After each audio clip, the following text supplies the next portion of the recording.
Good day mga ka-soilmate at kapwa ko retirees.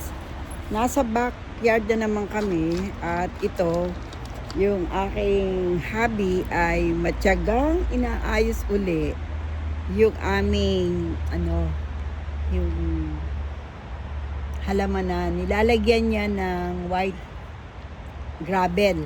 Yan. White stone. Tignan nyo, ang tiyaga mag-alaga. Yan. Tignan nyo ang kanyang garden. Ayan.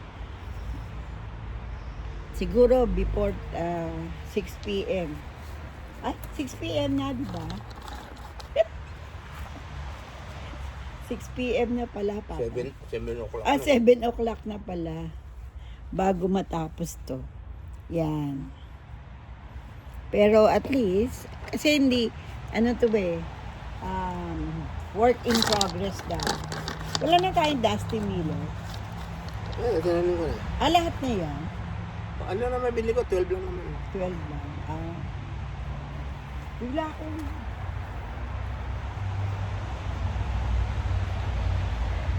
Bigla akong pag-upo ko, parang yung dumilim yung tingin ko. Ano, baka may mahul ko sa daanan. Ang ganda na, no? Ayan. Di ba na nilagay? Yung Yung alin? plastic? Ilalagay ito. Doon, Ay. dyan. Yan yung plastic na black, oh. It's okay. Ha? Yung black, oh. Lumabas na. Ginampita ba na to? Alin? Ito?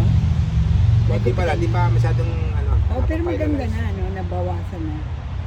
Ano po, tinitrim niya yung mga halaman namin para maging ang shape niya rounded. Kasi mas maganda pag rounded eh. Ito pa, itong nandito sa harapan, alam mo to, dumadami to eh. Alin? Ang ganda ng bulaklak niyan eh. Hindi ko lang Nakita mo na maalam. yung mga bulak, binili kong halaman. Saan lalagay? Inisip ko nga eh. Pwede mo rin dito Hindi, actually. lagay na lang sa paso. Hindi, yung yung perennial mo, ikot mo na lang dito. Kaya sa paso, para nandun maganda. Yun. Kasi may baybayan. Sa taas, sa baba. Oo, dito tama na siguro to. Simple lang. Huwag natin para... Ikaw. So nga dito maging focal point eh. Oo nga. Yan ang lalagyan na. Tapos doon focal point din siya papasok doon. Oo. Ito sinasabi ko sa'yo, pwede nating ilagay doon sa in-between. In-between ng, ano ba yung yellow? Ano ba yung yellow flower mo? Yung... Tapos, yung hydrangeang malaki doon, lipat natin dito. Lahat ng hydrangea dito sa deck. Kasi, para malagyan natin yung malaki kong sinasabi sa'yo, yung hosta, yung hostang malaki doon, nasasaktan siya eh. Baka doon sa kanto na yun, ilagay natin yung hosta.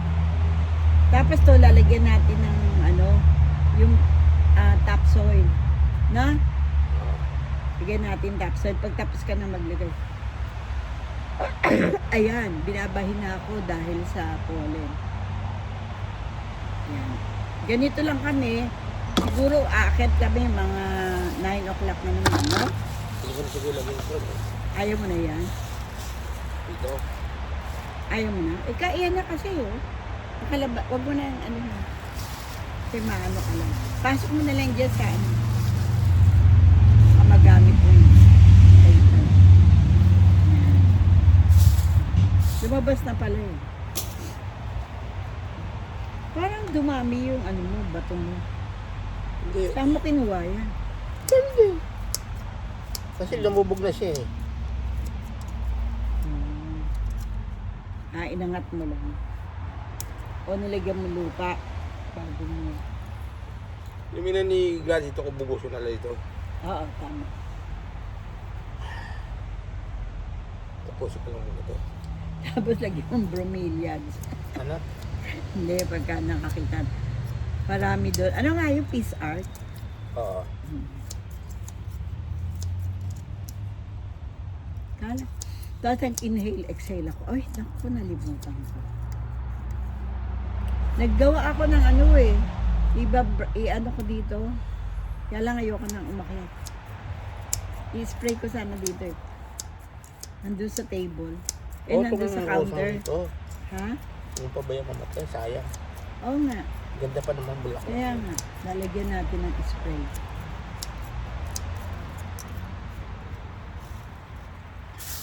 Hindi ko alam yung ano, yung Alin? kala lily. Tingnan mo lahat oh, kasi hindi mainit yan sa loob eh. Tingnan mo mukhang mabubuhay lahat ng hosta na nireplant natin. Yung Hosta? sinabdivide natin.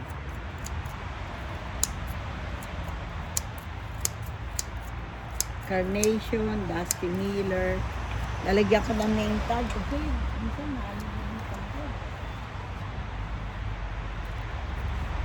Ito pa yung mga, yung pag naghanap ka ng ganito, dito, Alin? ang daming tanim, Alin? doon sa pinantahan mo, Medyo marami-rami na rin. kesa doon sa dati. May mga bakati pa silang table eh. Good, may dating pa. Initial na siguro.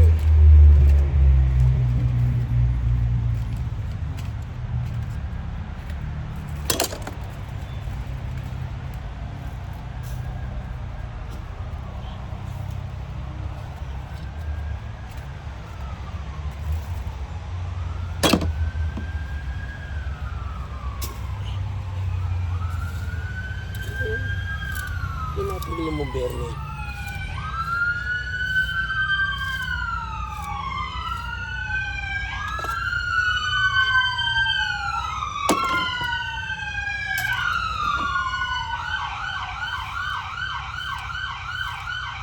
Grabe, no? Siguro dapat to, Papa. Lalagyan natin ng... lalagyan na, alam mo yung puti? Yung parang palikit, yung blue ba yun? Lagyan natin kasi pagka naulan na natatanggal.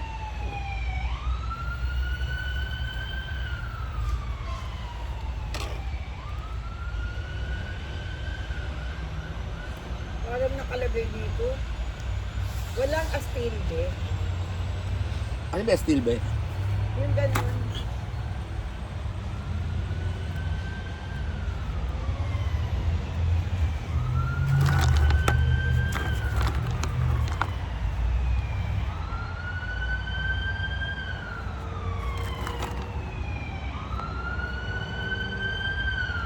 Mapit ah. Ha? Baka may ano dyan. May road accident.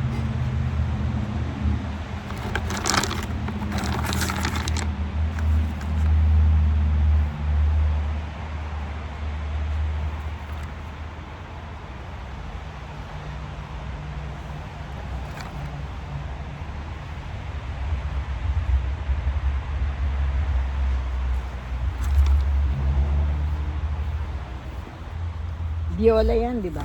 Wala. Ito carnation, di ba to? Ewan ko. Parang kanino ba yun?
Saka tatanggalin ko ito dito eh.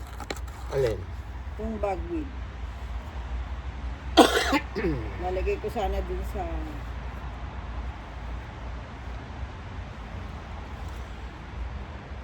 Parang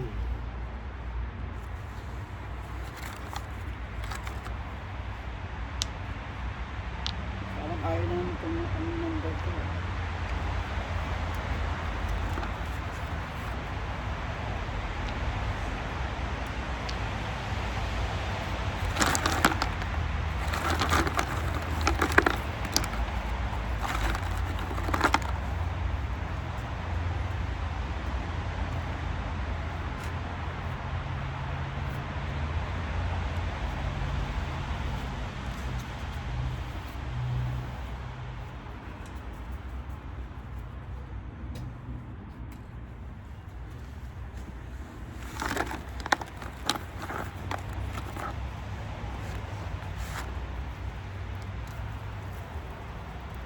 Ang gusto kong daan, ito pang mga ano to, dandelion. Ayun, malaki.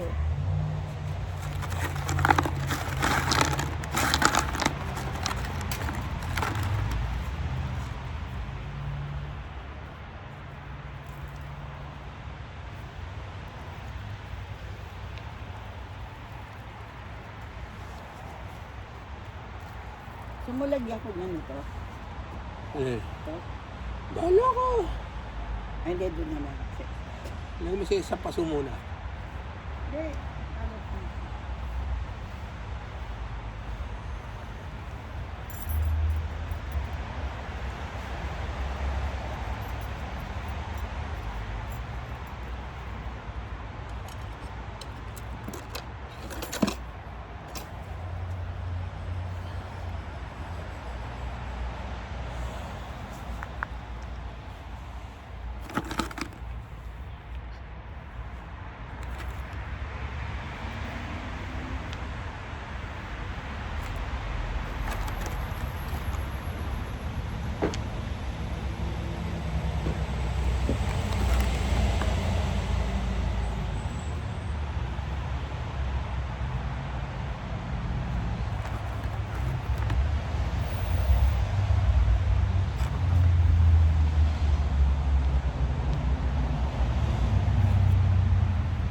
Ito pa pa, oh.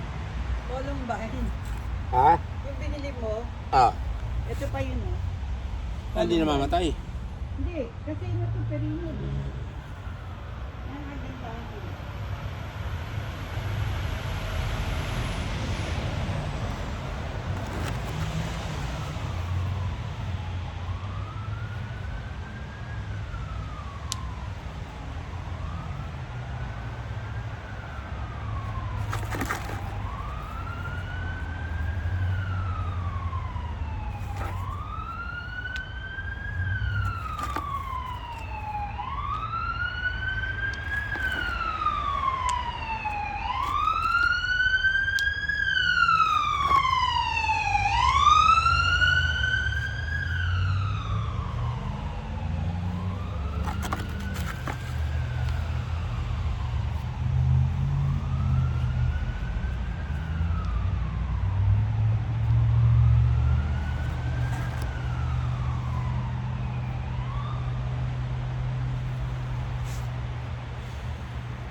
Oo.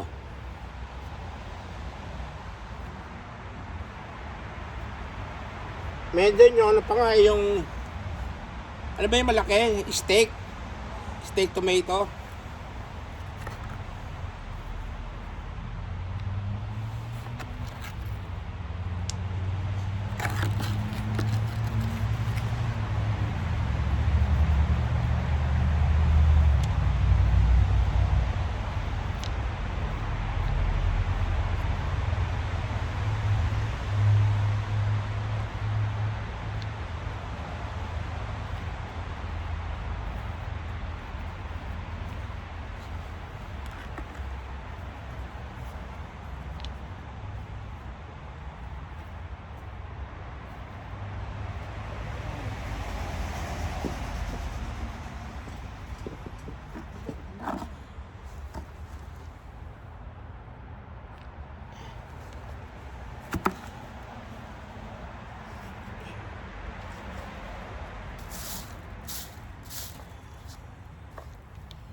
Yeah. Hirap tumayo pag matagal ka naupo. Break.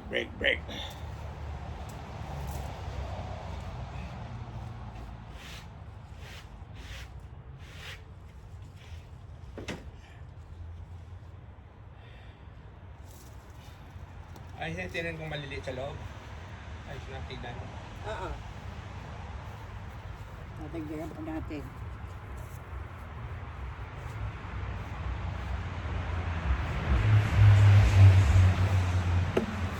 Pagka yan po yung ito po yung natapos na. Yan. Tingnan nyo. Ganyan ang ano. So, 2 panig. Yan. Yan. Ayun, napagod na. Napagod na ang aming hardinero. Yan. Tignan nyo from afar. Yan lang muna ngayon tayo, no? Medyo mahina ang kalaban at ang ating manggagawa o artist ay napagod na. Bye for now. I'll look us again from Langley, BC. Medyo malamig ngayon at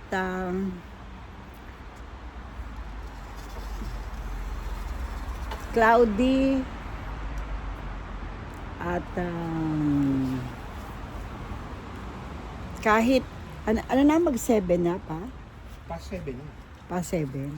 At tatapusin mo yan? Oo. Tatapusin daw eh. Hindi mapigil yung si Mr. Lucas. Pag sinabi niya, tatapusin niya. So, okay naman po ano. Actually, hindi kami bumili ng puting bato. Ito'y nung 1 taon pa. Kaya lang, hinukay niyang uli at kasi natabunan eh, in the process na pag nagdidilig ka ng halaman, yung mga lupa doon sa ibabaw, natatambak doon sa sides, no? Kaya, ang gagawin namin dito siguro, gagamit kami ng pandilig na hindi yung hindi na to. Lagadera na lang, no? O okay lang, pero hinaan na lang. Oo, ganun. Para, maalagaan. Kasi, pag kumakalat yung topsoil. Ngayon, pag nawala yung topsoil, except of course, ay, nawawala ng, takip din yung mga halaman, kaya medyo mahina yung growth. Usually, ang ilalagay mo sa paligid, yung mas slower pag tumubo sila at naging mas, mas malaki na sila at nag-increase na yung number na yung mga twigs nila, yung mga small stem, no, iikot yan, especially the dusty kneeler, nag-spread out yan eh. Kasi talagang lahat ng nilagay namin perennial para next year, kasi dati ang nilagay namin yung annuals, meaning after nag-bloom sila, after about 6 months or 3 months to 6 months, ang lifespan nila. Pagka natapos na yon yung kanilang season, mamamatay na siya naturally. Unlike perennial, paulit-ulit yan. No? Once mo lang siyang itatanim, pero darating yung season na lalabas na naman sila. Kunyari, lumalabas. Tinanim mo sila ng usually kasi ang binibili namin yung perennials para kunyari, ngayon spring, no? Malapit na matapos ang spring, magsa-summer na. So, lahat ng mga spring plants, flowering plants, ititinda nila ng 50%. So, ang gagawin mo, yun ang bibilin mo. At tatanim mo na. So, yung mga last, chance nila magbulaklak, makikita mo pa. Kaya lang, pag natapos na talaga yung season nila, magka-hibernate yan. At lalabas uli yan the following year. Pero pag lumabas sila the following year, mas marami sila kaysa dun sa tinanim mo. Kaya yun ang maganda sa perennial eh. No? The longer, the older the plants, the more tawag dito, mga anak nila lumalabas o nagre-reproduce sila, nagpropagate ka, pero you only spend that much of money.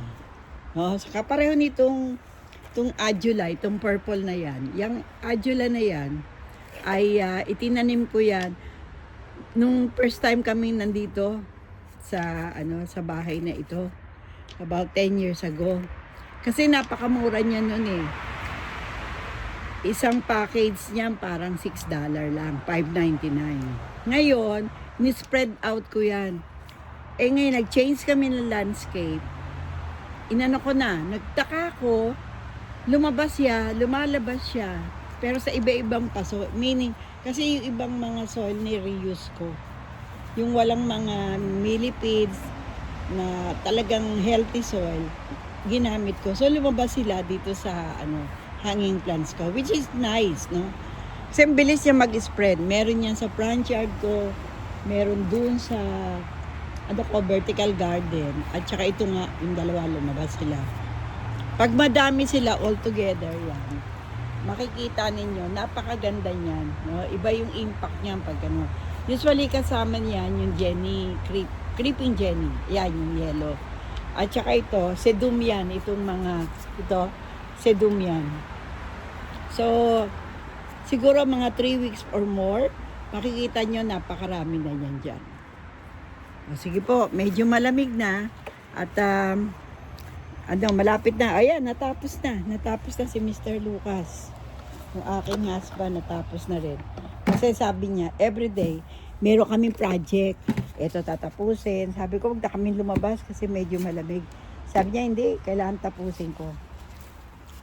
Ako naman, maglalagay ako ng mga name tags, name plates, parang ganyan. Kasi sometimes may bisita ako, tinatanong ano yung pangalan, hindi ko ma-recall. So ngayon, binilihan niya ako ng mga name tags.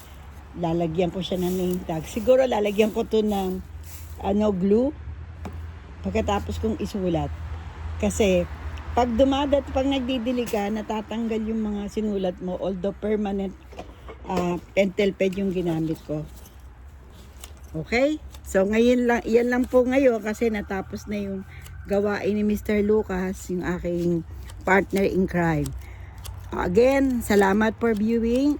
Shout out kay Becky Noriega, yung dati naming boss sa planning sa Department of Social Welfare. Anood ho kayo ng kanyang channel.